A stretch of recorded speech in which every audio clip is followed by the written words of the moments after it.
پرانے شہر سماعت حیدرآباد میں ڈبل بیڈ روم تقسیم کرنے کی تاریخ کا اعلان۔ ریاست تلنگانہ کے دارالحکومت شہر حیدرآباد میں ڈبل بیڈ روم مکانات حاصل کرنے کے خواہش مند افراد کو ریاستی حکومت کی جانب سے خوشخبری سنائی گئی ہے۔ منتخبہ استفادہ کنندگان کو 2 ستمبر کو مکانات مختص کرنے کا ریاستی حکومت نے فیصلہ کیا۔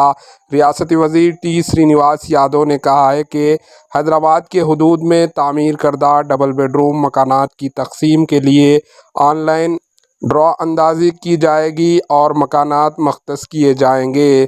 ڈبل بیڈ روم مکانات کی تقسیم کے سلسلے میں انہوں نے آج ورچوئل طریقے سے عہدیداروں کے ساتھ جائزہ اجلاس طلب کیا۔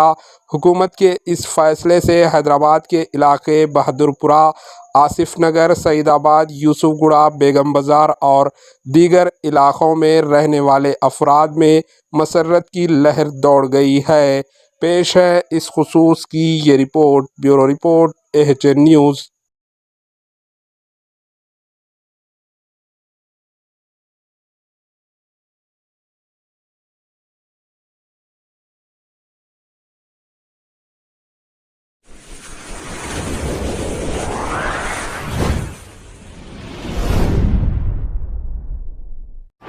AHN نیوز کو لائک کریں، شیئر کریں اور سبسکرائب کرنا نہ بھولیں۔